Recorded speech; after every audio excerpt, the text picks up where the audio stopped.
So lists. Now most of you hopefully will be pretty comfortable with how to use your list, but I'm just going to sort of remind you again. Initializing an empty list. So I'm going to just call this my list. And the way that we do this is we use the square brackets, and for a single dimension list, I can then just start putting my items in. So if I put in just a list of colours, and I separate each one with a comma. Okay. I'm then going to do another list, which I'm going to call my list 2. And this one I'm going to just put integers in just to show you the difference. So I would just put again. And when it went grey like that, you can see that means that the syntax is all correct and it recognises that that has all been formatted. We'll do my list 3 and we'll do a mixture of different data types. So I might have 3.4 blue, 3, for example. Okay, so all of these do work, and obviously you'll know from the research you've done on lists the different things that we can do. So I'm going to just show a few of the commands. So for example, if I wanted to add an item, I could do my list.append, and this will append it to this one here, and I would then pass the item in. So I might say pink. Just to show that that's worked, I'm going to print out my list. And then I'm going to print it again after that command has been instructed. And what we should see is the original list printed and then the new list with pink added onto it. So I'm going to run this. And I just need to save that quickly. Then we'll call it list demo 1. And we're going to put this in the OneDrive. Okay, I'm going to start a new Python folder.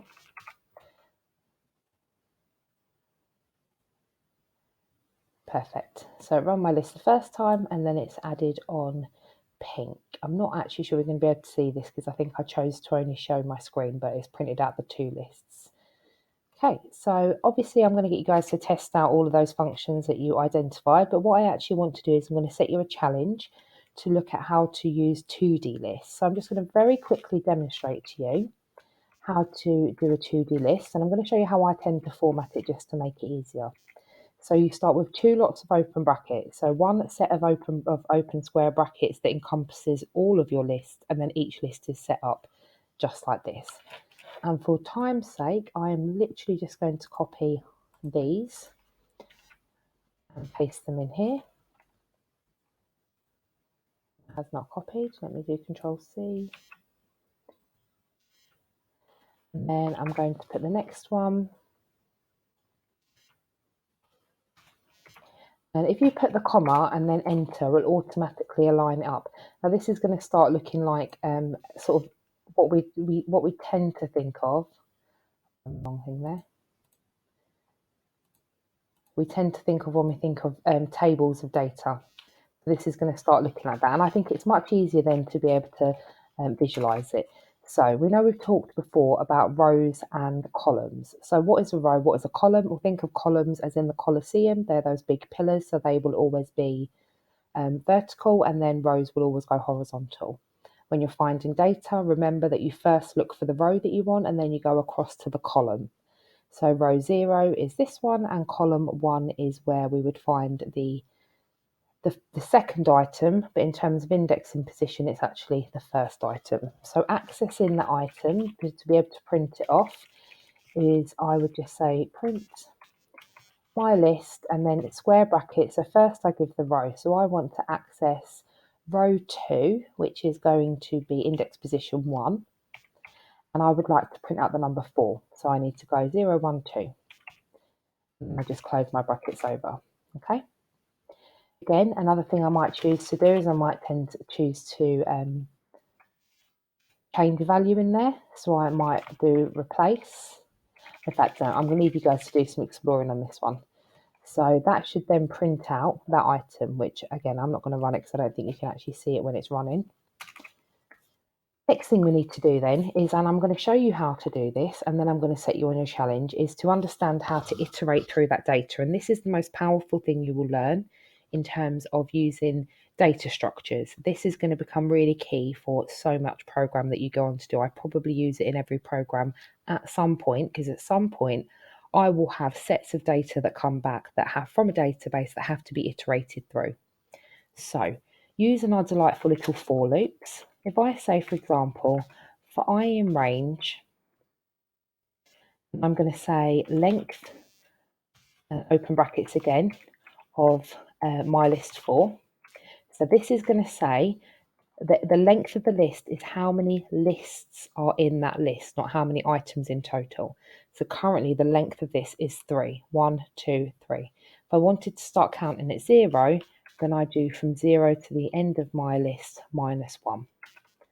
Okay, so just so you know the difference. So I'm going to say I want you to do 3 iterations.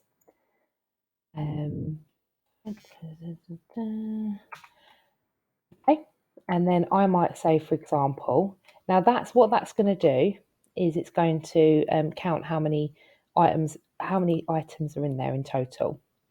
If I want to, so I might say, for example, print this number I.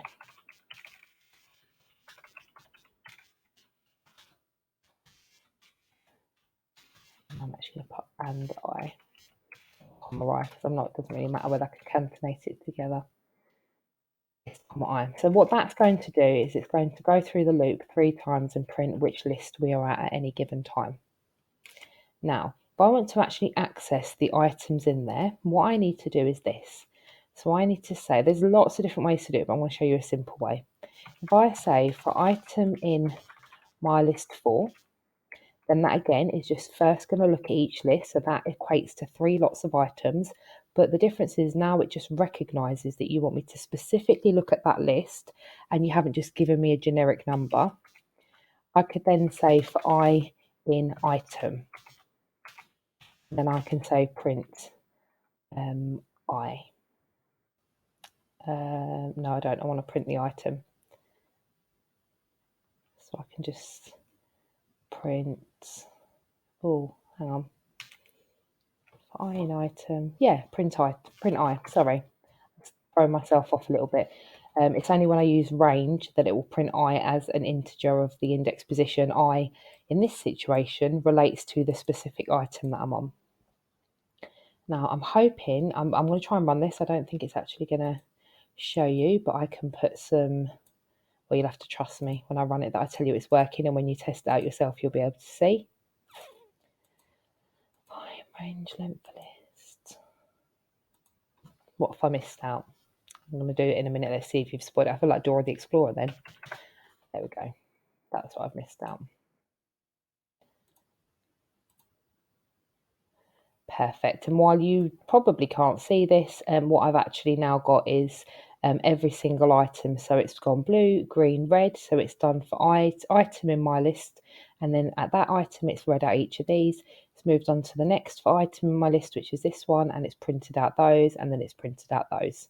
So different ways that you can iterate through. Now, another way that I want you to think about is this use of I, which I think is what I was sort of aiming at here, and then I kind of forgot what I was doing halfway through. But for this one, so I'll write it out again so you've got the 3 different examples. If I said for I in range, length of my list, okay, what I want to then effectively do is be able to access different items within it, or different, I want to be able to iterate using that I so that it changes every time. An example, actually, let me say that I want the first item out of every list individually. Okay, so what we know from that then is that the I is going to, the column, remember how we look at this in a way, I'm going to put this in a comment, but we when we pass through an indexing position like this one, which is here, then what I'm saying is row and then column. So with that in mind, how can we then use I? Well, I, remember, represents an integer position. It's telling me that there is a specific place that you want me to be.